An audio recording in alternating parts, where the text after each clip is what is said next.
कलंक से बड़ा कुछ हो ही नहीं सकता है। अगर काजल से कोई काली चीज है तो वो कलंक है। इससे बड़ा कोई संसार में चीज काली है क्या? आप एक बार चरित्र भगवान की नजरों पे डाल लो, क्योंकि भगवान को कलंक लगना था। छठे दिन के प्रसंग में कथा आएगी। भगवान के ऊपर कलंक लगना था। क्यों लगा था? क्योंकि कृष्ण पक्ष की चौथ का ठाकुर जी ने चंद्रमा देखा था, इसीलिए उनको कलंक लगा था। तो जो होता है बच्चे को सुधारना और बिगाड़ना मां के हाथ में होता है। हो मां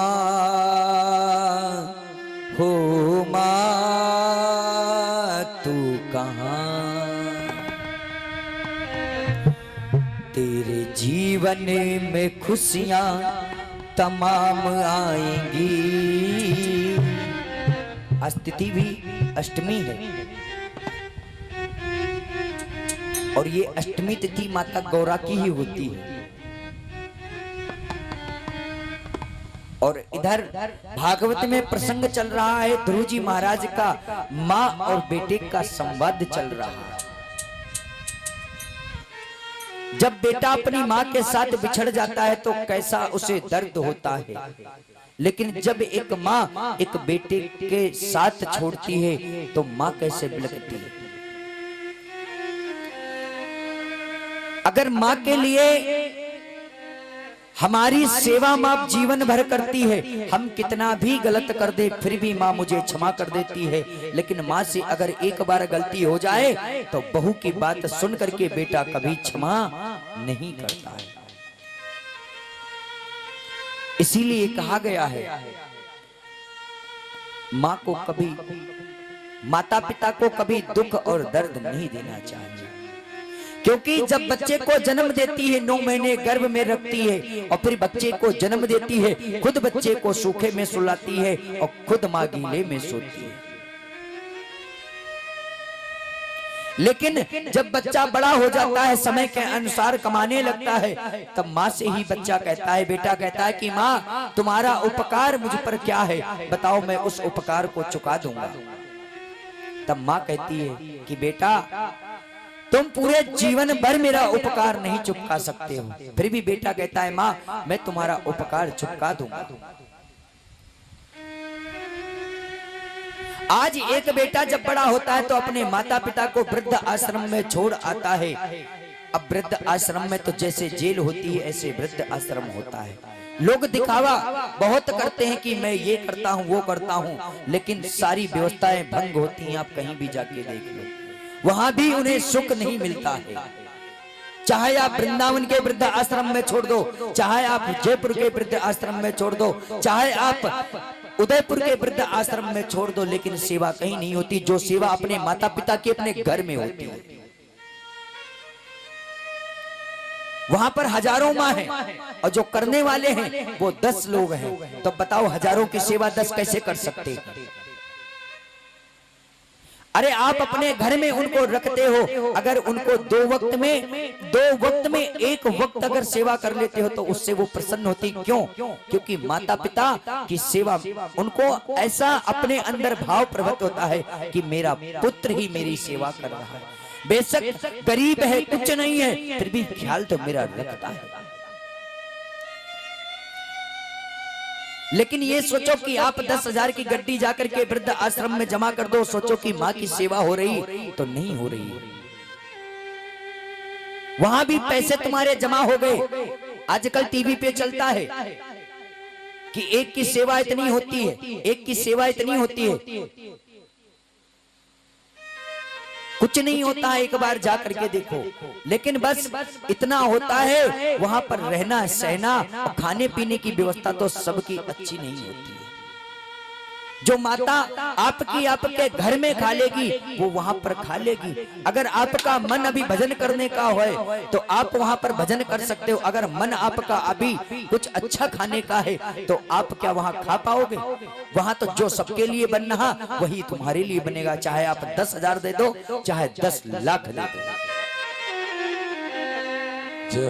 और मेरा कार्य यही है सिर्फ यही कहता हूं मैं व्यासपीठ से, मैं कथा कहता हूं, सुनाता हूं, भागवत लोगों को श्रवण कराता हूं, केवल मैं सनातनी हूं, सनातन धर्म का प्रचार करता हूं। और जो कलयुग में, ये कलयुग के जो बच्चे हैं जो बड़े होते हैं अपने माता पिता को छोड़ करके अपने बहू के जाल में फंस जाते हैं, लेकिन कल याद रखना, कल तुम भी किसी के माता पिता बनोगे।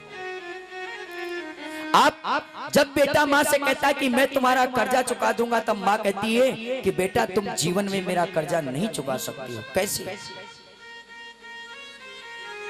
फिर बेटा कहता नहीं माँ मैं कर्जा को अदा कर दूंगा, तो माँ कहती है बेटा एक रात सिर्फ मेरे साथ रह ले। बेटा कहता है ठीक है माँ। आज माँ वृद्ध आश्रम में है, जैसे ही बेटा पहुंचा अंदर जा करके मनी दान जो करना है कर दिया, और आज माँ के पास पहुंचा। माँ ने कहा बेटा गर्मी का समय है, यहाँ गर्मी बहुत लगती है, और ये मेरा स्थान है, क्यों जो 10,000 तुम यहाँ जमा कर रहे हो, यही 10,000 रुपए में 2,000 रुपए खर्च करके 2 पंखे लगवा दो। तब बेटा कहता है माँ मैं तो तुम्हारे लिए हर महीने जमा करता हूँ, फिर तुम्हें पंखे की आवश्यकता क्या है? तो माँ कहती कि बेटा मैं तो अपना गुजारा करे ले रही हूँ, लेकिन कल तुम्हें भी यहीं आना है।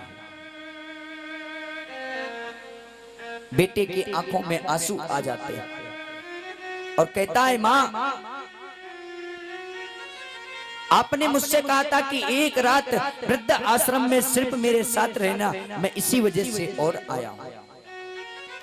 जब माँ रात्रि समय हुई, माँ बिस्तर पे लेटी, बेटा भी पास में लेट गया, और जैसे ही रात्रि का समय बेटे को नींद आने लगी, माँ ने बेटे को हाथ लगाया और कह दिया बेटा जाओ एक गिलास पानी ले आओ, मुझे प्यास लग रही है। बेटा वहां से उठा, पानी लेकर के आया, माँ के हाथों में गिलास दिया, माँ ने पूरे बिस्तर पे पानी को फैला दिया। फिर 5 मिनट बाद इसी तरह की प्रक्रिया करता रहा। फिर बेटा कहता है माँ तुम पागल हो गई हो, शायद बुढ़ापे में तुम्हारी बुद्धि सटिया गई है। लेकिन ये सब कहने की बातें, बुद्धि सटिया गई हो, लेकिन बुद्धि कभी नहीं सटियाती है। बुद्धि की जो उम्र आज है वही उम्र 10 साल बाद रहेगी, वही उम्र 50 साल बाद रहेगी। बस उनके कर्मों का प्रभाव बदलता है, उनके कर्म बदलते हैं, जैसी करनी वैसी भरनी। जब माँ से कहता है कि माँ तुम पागल हो गई हो, शायद तुम्हारा दिमाग सही नहीं है, ये रात्रि का समय और तुम बिस्तर गीला कर देती हो। तब माँ कहती है कि बेटा तुम तो कहते थे कि मैं तुम्हारा कर्ज चुका दूंगा। अरे हमने तुम्हें 9 महीने गर्भ में रखा, फिर तुम्हें बड़ा किया, जब तुम बिस्तर पे रहते थे मैं तुमको अपने पास लेकर के सुलाती थी, तब तुम वॉशरूम वगैरह कर देते थे, तब मैं तुम्हें सूखे में सुलाती और मैं खुद गीले में सोती थी। जैसे इस बात को कहा माँ ने, तुरंत बेटा कहता है कि माँ आपका कर्ज मैं कभी नहीं चुका सकता, और माँ मैं यही कहता हूं कि अब मैं तुम्हें आश्रम में भी नहीं रख सकता, मुझसे जैसा होगा मैं अपने घर में तुम्हें रखूंगा। माँ समझाती बेटा आज हमारे साथ तुम कर रहे हो, कल तुम्हारे साथ भी होगा। संसार में और कलयुग में इधर महासंतों ने स्वयं कहा है, क्योंकि कलयुग का परिणाम तत्काल मिलता है, इसमें देरी नहीं होती। और क्या कहते हैं, आज ध्रुव जी महाराज जब माता से अपनी सौतेली माता के बारे में बुरे शब्द कहे, तब माता सुनी, कहने लगी बेटा किसी के बारे में तुम्हें गलत बोलने का हक नहीं है, और मैंने तुमसे कह दिया कि तुम पिता की गोदी को छोड़ के परमात्मा की गोदी में बैठोगे, यानी परम पिता परमेश्वर की गोदी में बैठोगे। आज ध्रुव जी महाराज रो रो करके माता से सारा वृतांत बताते हैं और रोने लगते हैं, आंखों से आंसू बहने लगते हैं। हो मैया मौसी ने मुझी को मारा, हे मैया जब मैं पिता की गोदी में बैठना चाहा, तब मेरी माँ ने मुझे पिता की गोदी से उतार दिया और मेरी बाजू पकड़ के झटका दिया और कहा कि अगर तुम्हें पिता की गोदी में बैठना है तो मेरे गर्भ से जन्म लेके आओ। क्योंकि उन्होंने माता उस अपने गर्भ को इतना सुंदर समझा। अगर माता मैंने जन्म लिया तो क्या मुझे पिता का हक नहीं मिलेगा? सुनती रोने लगी और कहने लगी, बेटा अगर तुम्हारे साथ कोई बुरा कर रहा है तो करने दो, अशब्द कोई कह रहा है तो कहने दो, पर तुम अपने मुख से किसी को गलत मत बोलो। और आज ध्रुव जी रो रो करके माता से कैसे कहते हैं, हो रो रो कहे ध्रुव जी, रो रो कहे ध्रुव जी, मौसी ने मैया मारा। रो रो कहे ध्रुव जी, मौसी ने मैया मारा। ध्रुव जी मौसी मैया मारा। रो रो कहे ध्रुव जी, मौसी ने मैया मारा। रो रो कहे ध्रुव जी, मौसी ने मैया मारा। रो रो कहे ध्रुव जी, मौसी ने मैया मारा। रो रो कहे ध्रुव जी, मौसी ने मैया मारा।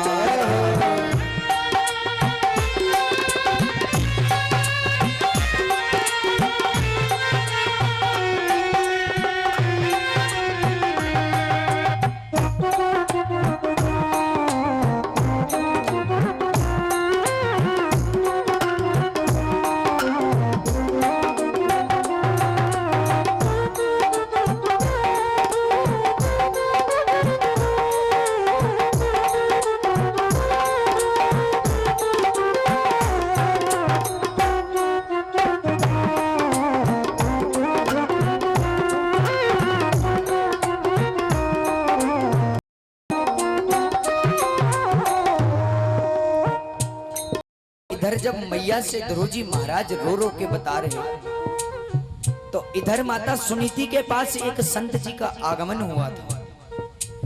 जब उनकी भक्ति से, उनके भाव से संत प्रसन्न हुए थे तो कह दिया कि बेटी मैं तुम्हारी भक्ति से प्रसन्न हूं, मुझसे कुछ मांग लो। माता सुनीति ने एक ही वर मांगा कि प्रभु स्वामी संत महाराज, मेरी जो सौतेली बहन है, शादी को कई वर्ष हो गए हैं लेकिन संतान नहीं हुई थी, लेकिन संत के आशीर्वाद से उन्हीं के घर में संतान हुई थी। और आज जो सूची थी उन्हीं के पुत्र का नाम उत्तम था। इधर ध्रुव जी महाराज मैया से कहते हैं, रोते हैं, बताते हैं और कहते हैं कि मैया हम महलों में प्रवेश करे तो हम दोनों भैया वहां पर खेल रहे थे, लेकिन खेलते खेलते पिताजी ने जैसे मुझे लेना चाहा, माता ने मना कर दिया, लेकिन पिताजी ने हमारे भाई को गोदी में ले लिया, मुझे नहीं लिया। और रो रो के सारा वृतांत आज अपनी माता को बताया। रो रो कहे ध्रुव जी, मौसी ने मैया मारा। रो रो कहे ध्रुव जी, मौसी ने मैया मारा।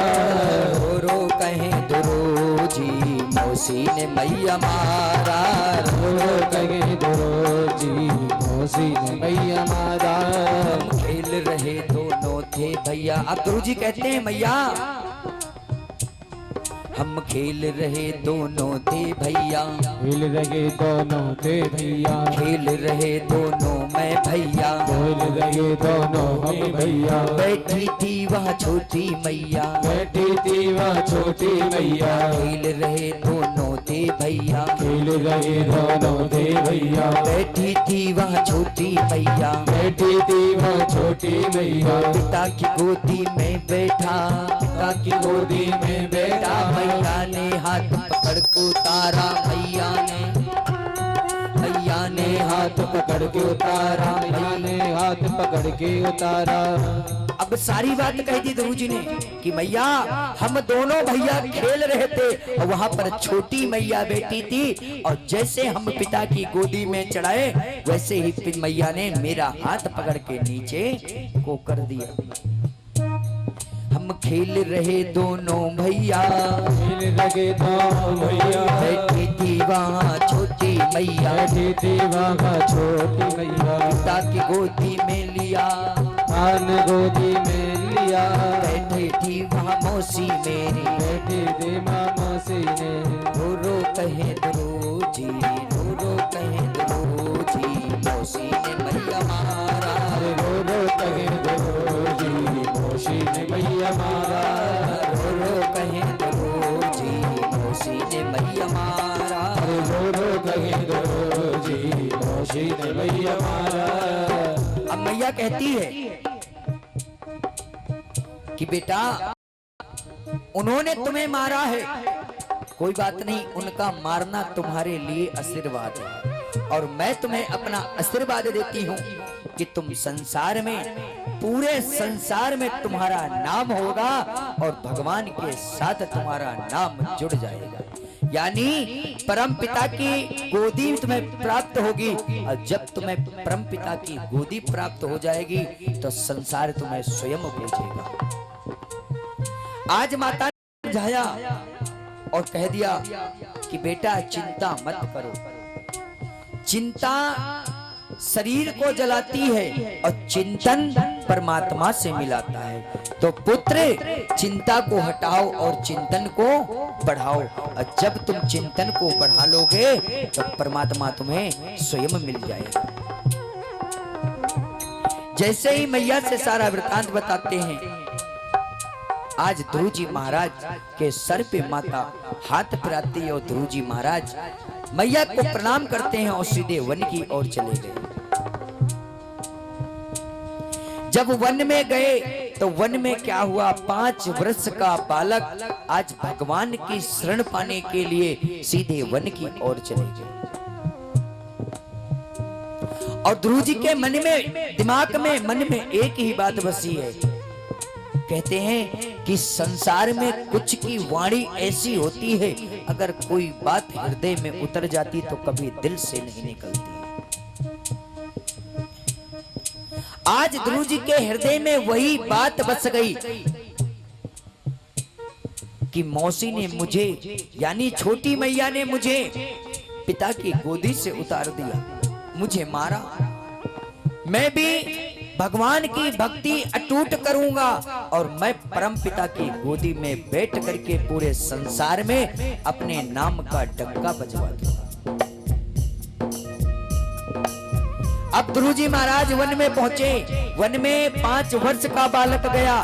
अब ध्रुव जी महाराज के कोई गुरु तो है नहीं।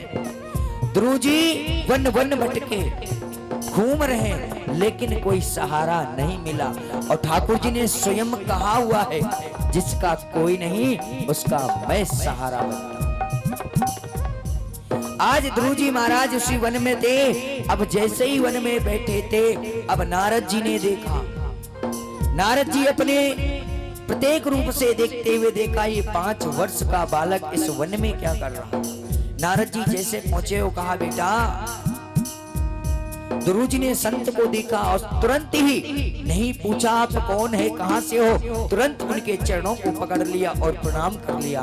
अभिवादनम शीलस्य, प्रणाम करने लगे, अभिवादन किया और कहने लगे महाराज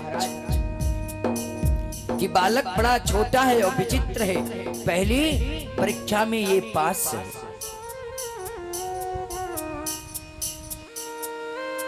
आज ध्रुव जी महाराज ने पहली परीक्षा में पास हो गए। ध्रुव जी महाराज से कहा नारद जी ने कि बेटा तुम अभी इतने छोटे हो, संसार में आए, तुम्हें तो अपने माता पिता के पास रहना था, आज ध्रुव जी महाराज ने नारद जी को सारा वृतांत बताया। वृतांत बताने के बाद ध्रुव जी महाराज ने कहा कि प्रभु मुझ पर कृपा करो। नारद जी ने कहा भगवान को पाना कोई इतनी सरलता नहीं है। ध्रुव जी का सुंदर जवाब आया, जब संत मिल गए तो भगवान मिल ही जाएंगे। नारद जी ने कहा दूसरा भी परीक्षा में पास है ये पुत्र। फिर कहने लगे अरे बेटा तुम्हारी उम्र अभी भजन करने की नहीं है, तुम्हारी उम्र तो अभी अपने माता पिता के पास में रहने की है।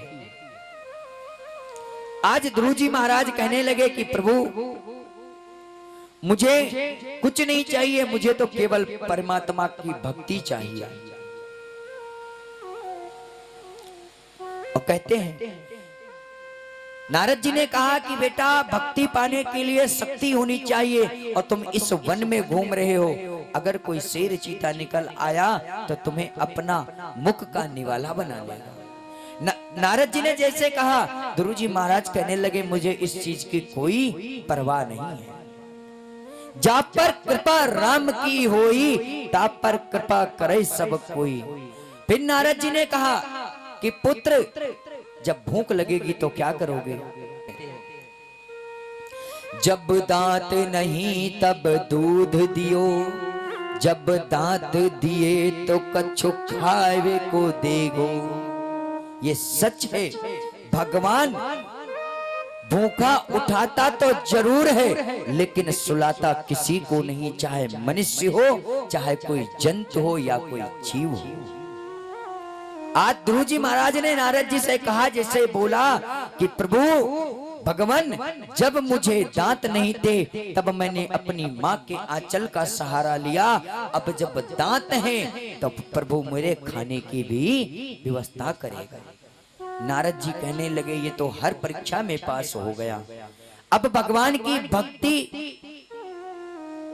पाने में इसे कोई रोक नहीं पाएगा। नारद जी ने कहा ध्रुव जी महाराज से कि बेटा तुमने जीवन में गुरु बनाया है। ध्रुव जी महाराज कहने लगे कि मैंने कभी गुरु बनाया नहीं, क्योंकि सबसे पहले तो मैं आपको मिला हूं और सर्वप्रथम मेरे गुरु आप ही हो, और उससे सर्वप्रथम मेरी गुरु है मेरी माता, और मुझे माता का आशीर्वाद है और दूसरे गुरु मेरे बने आप। जब माता और गुरु का आशीर्वाद मिल गया प्रभु, तब मैं कैसे अब रह जाऊं भक्ति करे बगैर। आज नारद जी महाराज ने ध्रुव जी सर के ऊपर हाथ फेरा और कह दिया 12 अक्षर नाम का मंत्र का जप करो, परमात्मा तुम्हें दर्शन स्वयं देंगे। कौन सा मंत्र था पता है? 12 अक्षर नाम का मंत्र सभी लोग बोलेंगे, ओम नमो भगवते वासुदेवाय, भगवते वासुदेवाय, ओम नमो भगवते वासुदेवाय, ओम नमो भगवते वासुदेवाय, वासुदेवाय वासुदेवाय, वासुदेवाय, ओम नमो भगवते वासुदेवाय, ओम नमो भगवते वासुदेवाय, ओम नमो भगवते वासुदेवाय, ओम नमो भगवते वासुदेवाय। आज ध्रुव जी महाराज इसी मंत्र का जप कर रहे हैं। 1 महीना व्यतीत हो गया, 2 महीने व्यतीत हो गए, 3 महीने व्यतीत हुए, 4 महीने, ऐसे ही ध्रुव जी महाराज को इसी मंत्र का जप करते करते 6 महीने व्यतीत हो गए। अब ध्रुव जी को जब भूख लगती तो पत्ते तोड़ के खा लेते, जब प्यास लगती तो पास में सरोवर बहता उसमें से जल ग्रहण कर लेते, लेकिन मंत्र की ध्वनि नहीं बंद कर रहे। आज ध्रुव जी महाराज को 6ठा वर्ष चल रहा है। ध्रुव जी ने अपनी सांसें रोकना प्रारंभ कर दिया। भगवान के घर देर है अंधेर नहीं है। इंसान की वाणी होती है उसी को हम लाठी कहते हैं। लाठी वो नहीं होती है जो लाठी चलाई जाती है, लाठी वो होती है जो मुख से वाणी हमारी निकलती है, वही लाठी होती है। कहते हैं इंसान की लाठी में आवाज होती है, लेकिन भगवान की लाठी में आवाज नहीं होती है। और आज उनकी माता के प्रति जो प्रेम था, वही वाणी ध्रुव जी के हृदय में उतर गई और उसी वाणी को हृदय में बसा करके और आज भगवान की भक्ति में उतर आए और यही मंत्र का जाप कर रहे। 6 वर्ष पूरे हो गए, ध्रुव जी महाराज ने अपनी सांसें रोकना प्रारंभ कर दिया। अब माता लक्ष्मी और भगवान विष्णु ध्रुव जी महाराज को देख रहे हैं। माता लक्ष्मी कहती हैं कि स्वामी, ये 5 वर्ष का बालक है और आपकी अटूट भक्ति कर रहा है।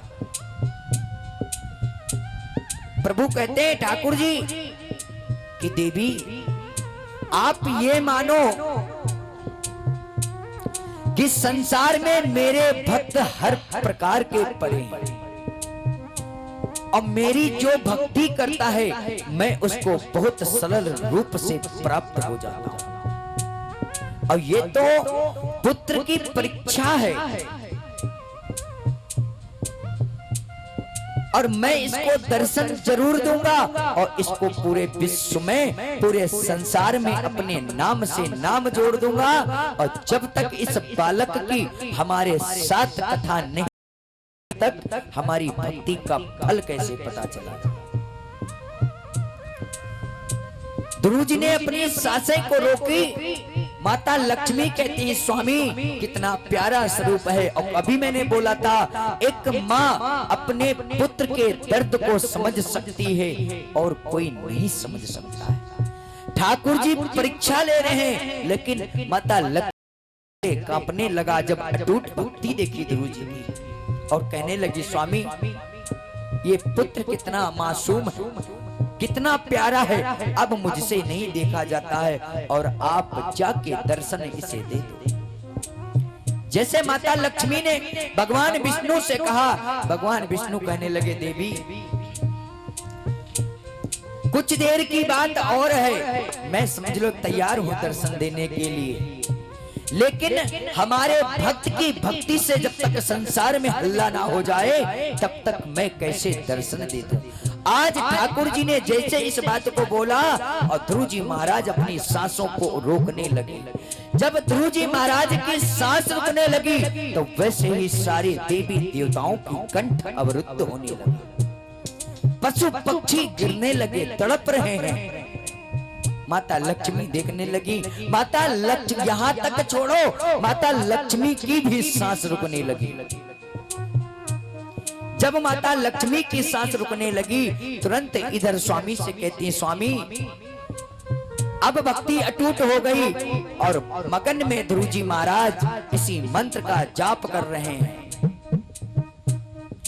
ओम नमो भगवते वासुदेवाय, ओम नमो भगवते वासुदेवाय, ओम नमो भगवते वासुदेवाय, ओम नमो भगवते वासुदेवाय, वासुदेवाय वासुदेवाय, वासुदेवाय वासुदेवाय, वासुदेवाय वासुदेवाय, वासुदेवाय वासुदेवाय, ओम नमो भगवते वासुदेवाय, ओम नमो भगवते वासुदेवाय, ओम नमो भगवते वासुदेवाय, ओम नमो भगवते वासुदेवाय।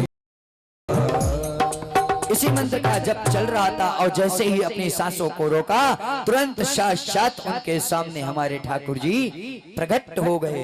लेकिन ध्रुव जी के सामने प्रकट हो गए तो ध्रुव जी तो नेत्रों को बंद कर रखा था। अब ध्रुव जी को कैसे पता चला कि मेरे सामने भगवान प्रकट हो गए। ठाकुर जी ने सोचा जब तक हमारे भक्त की आंखें नहीं खुलेंगी तब तक मेरा दर्श उसे नहीं होगा, और जब तक दर्श नहीं होगा तब तक उसका कंठ जो है, उसकी श्वास है, वो श्वास कैसे पूर्ण रूप से चलेगी। अगर कुछ देर मैंने और संसार में विपत्ति आ जाएगी, भक्त देवी देवताओं में सबकी मृत्यु होने लगेगी, क्योंकि जब श्वास ही नहीं रहेगा तो मिट्टी का शरीर मिट्टी में मिल जाएगा। अब ध्रुव जी इसी मंत्र को जप कर रहे हैं, ठाकुर जी सामने प्रकट हो गए, पर ध्रुव जी को पता नहीं था। और ध्रुव जी ने मंत्र का जप करते करते अपनी श्वास को पूर्ण रूप से रोक लिया। जैसे ही श्वास एक झटका भगवान को भी लग गया कि मेरा भी कंठ की श्वास रुकने लगी। तुरंत भगवान ने ध्रुव जी के सर पे हाथ फेरा और ध्रुव जी की नेत्र खुले और सामने ठाकुर जी को मिले। जब ठाकुर जी मिले तो ध्रुव जी अपने दोनों हाथों को जोड़ करके श्री ठाकुर जी के चरणों में दंडवत प्रणाम किया। आज ठाकुर जी ने ध्रुव जी महाराज को अपनी गोदी में उठा लिया और पूरे विश्व में नाम हो गए। भगवान कहते हैं तुम मुझे बुलाओ, ऐसा कोई रास्ता नहीं है जिस रास्ते पर मैं तुम्हें ना मिलूं।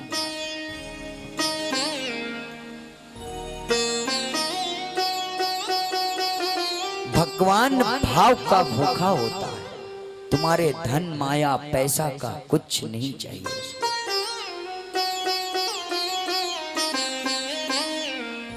ये संसार की माया है और ये माया ही विष्णु की है और माया से कोई नहीं बचा है। लेकिन ठाकुर जी ने स्वयं बताया है कि जो मेरी भक्ति में आ जाता है उसका माया से भी पीछा छूट जाता है और उसके पीछे माया हमेशा रहती है। माया कौन है? माया कौन है? माया देखी है किसी ने? माया किसी ने देखी है? सबने देखी है और सब उसे रख करके चलते हैं। उसके बगैर तो संसार में हो ही नहीं सकता है कुछ। उसको हम बोलते हैं लक्ष्मी। लक्ष्मी का ही नाम दूसरा माया है। यानी माया जिस घर में ज्यादा लक्ष्मी होती है वहां पर वृक्ष आने लगता है। मतलब धन भी उतना एकत्रित करो जितना आप अपना पेट भरे और सामने वाले को भी पेट भरना चाहिए।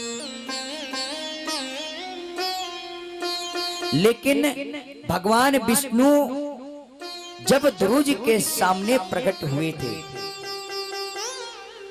क्योंकि ध्रुव जी जब तपस्या के लिए आए थे तब उन पर माया का असर नहीं था। और अगर हम भगवान की भक्ति करने लगते हैं तो आप समझ लो माया आपके पीछे रहेगी, आपके ऊपर असर नहीं करेगी। बोलो श्री ठाकुर जी महाराज की जय।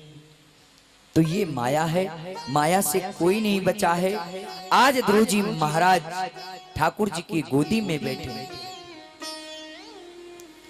इधर ध्रुव जी के पिताजी को पता चला एक सुंदर रथ तैयार किया गया, ध्रुव जी को लेकर के अपने महलों में आए। आज पिताजी भी ध्रुव जी को देख रहे हैं। जो माता सौतेली थी वो भी ध्रुव जी को देख रही है कि मैंने इस नन्हे से बालक के साथ में अशब्द कहे थे और इसने तो परम पिता की गोदी में बैठे। आज ध्रुव जी महाराज का राज तिलक हुआ। इधर उत्तानपाद भी अपने परिवार समस्त को छोड़ करके सीधे वन में साधु संगत में भजन करने में लग गए। अब ध्रुव जी के जो छोटे भाई थे उत्तम,